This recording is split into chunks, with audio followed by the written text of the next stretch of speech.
See, so this is the thing I want to highlight to you that why you need Tawhid, just to emphasize to emphasize the justification of praying to Allah, one God. So you make anything equal partner with God, partner with Allah, then it's a shirk, right? It's a shirk. So that's why the Tawhid itself is actually is already. I want to thank the Muslim for actually justifying Christianity. Christianity believe in Tawhid. Do you know that? No, I've never seen that. Christianity believe in Tawhid because the Tawhid is unified one God, unified into one. Even though we don't say but in Islamic sense, the Tawhid actually helping the Christianity, the three into one, a Trinity, three person into one God, one essence. So we believe in one God.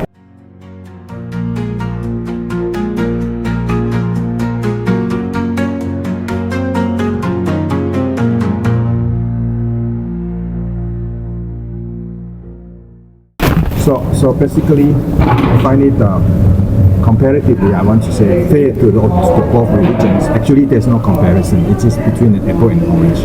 These two systems, the Christianity and Islam, actually is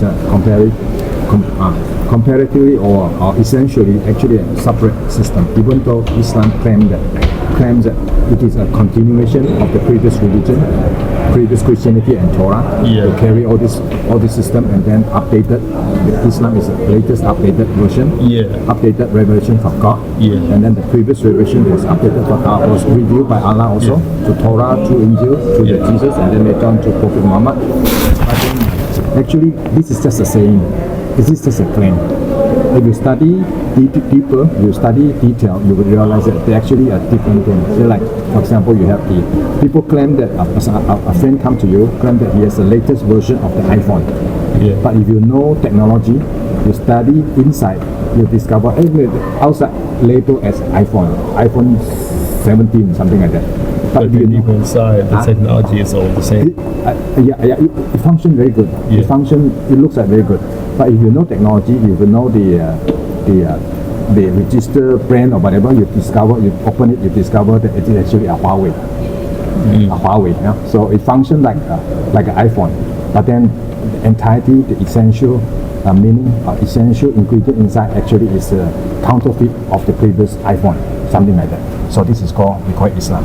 So Islam claims a continuation of the previous revelation, but we have I can speak in that way because I have interest in both religion. Yeah. I come from a Christianity background.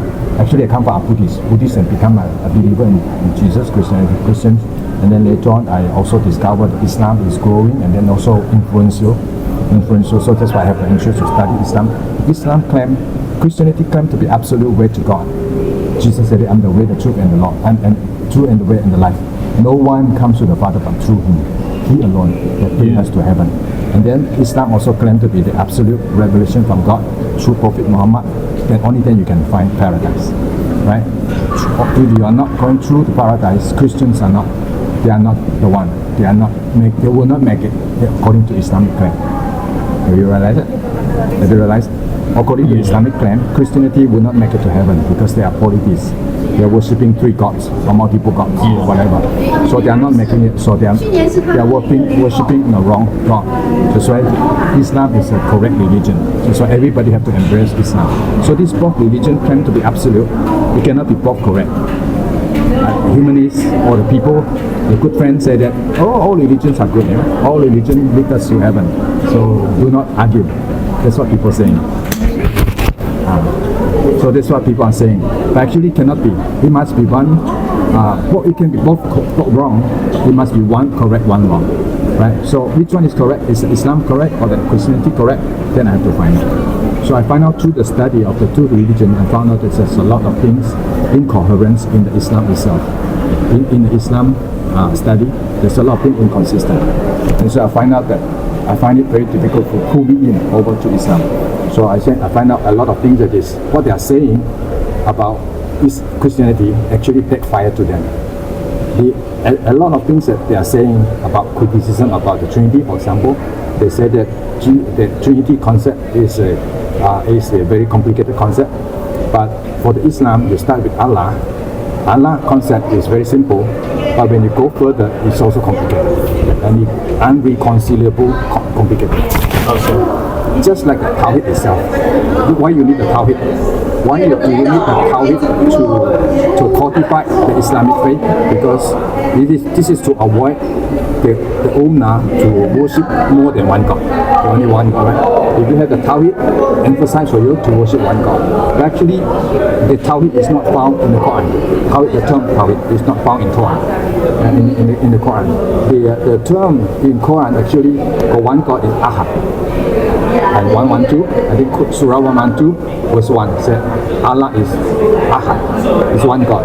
But somehow I do not know why the Islamic scholar do not use Ahad. They use a concept of Tawhid to teach the one God concept. You know the root meaning of Tawhid is unity, to make unified. Tawhid, the root word of the Arabic. I'm not talking about theology. I'm talking about the root word. The root word of Tawhid is unified, to make unity, to make one.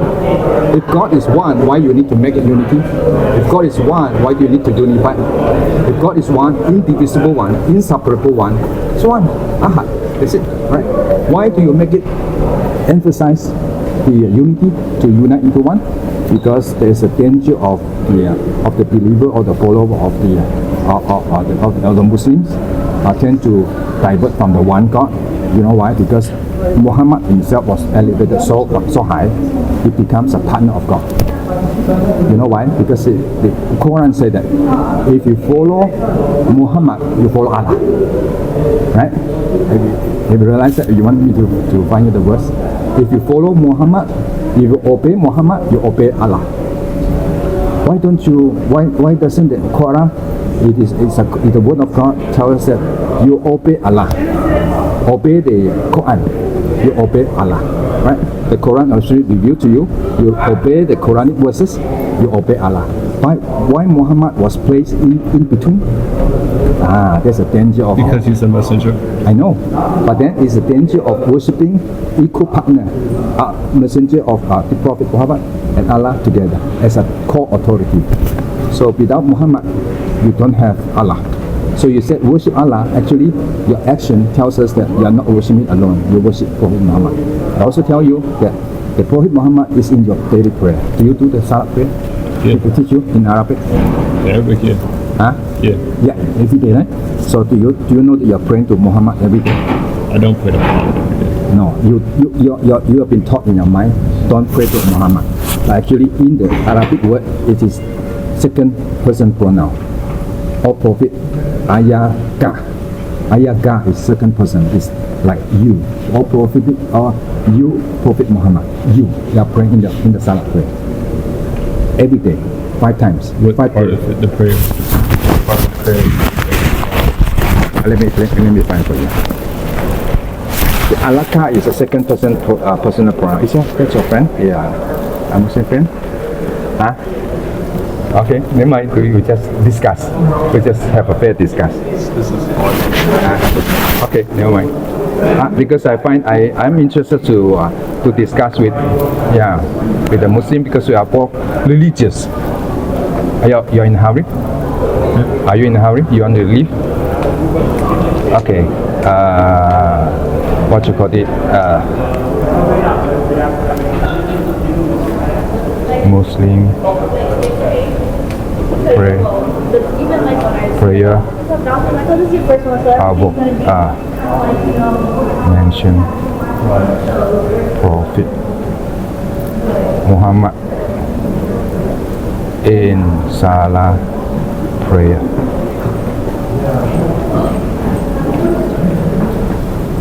Mention Prophet Muhammad.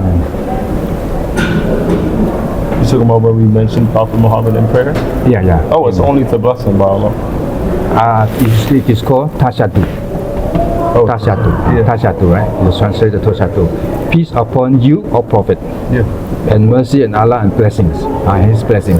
So you actually, is it the beginning of prayer? Or it is not a prayer? A beginning of prayer? Do you begin with the prayer with the Tashahhud? No. We begin the prayer with Al-Fatiha. That's the very first verse in the Quran. Direct address, peace upon you. You see? Peace upon you, O Prophet. See, there are two clear mentions of Prophet Muhammad in every prayer. I bear witness that Prophet is here in your prayer. Yes, every Muslim perform ritual prayer mention and addresses Prophet Muhammad in Arabic. See, you study about it, but I know the other defenses say that we are not praying to Prophet Muhammad. We pay respect, pay respect to him. But in fact, that is a prayer that you begin with the salat prayer, praying to Prophet Muhammad, to Allah. It's a prayer you begin praying the whole prayer is a performance of worship to Allah, the one God. Right. The mention of the Prophet Muhammad is only to bless him. It's also just but where is Muhammad? Is he dead or is he alive? He's dead. Right. But you're praying as if he is alive before you, right? You're addressing to you. Why not to him? Him is a third person. To you means a second person. Maybe I'm talking to you. I'm saying your name, like for example, Alisa. I'm praying to you and say, Alisa, how are you? I'm blessing Alisa to you. To you, see? Peace upon you, to you. It's not for you. It's not praying for. Supposed to speak of the prophets. Every time we mention a prophet's name, we say peace be upon you. So peace. No problem. No problem for conversation. For our ordinary conversation, there's no problem. I'm talking about a prayer. When you pray to Allah, in the Allah prayer, you're praying to him. Peace to you, you know. Alika. There's no transliteration. Aleka ataya aleka ala ayamu. So the prayer itself is direct address to Prophet Muhammad. That means in the prayer you are addressing to Prophet Muhammad 5 times a day. Some of the phrases here, some of the prayer repeated 2 times, but most of it at least 1 time. For the 5 times in the daily prayer you address to Prophet Muhammad. So that's in your prayer you address Prophet Muhammad. This is actually a controversy in among the Muslim scholars. They have been debated for a long time. This is not new, but they resolve to the cognitive teaching to you. Like for example, you mentioned to you that you said, we are not praying to Prophet Muhammad. We are just mentioning his name. That's what it is. The defenses. You know why they did not want to? Actually, Prophet Muhammad is already dead. You just say peace upon him, Prophet Muhammad. Yeah, it's okay.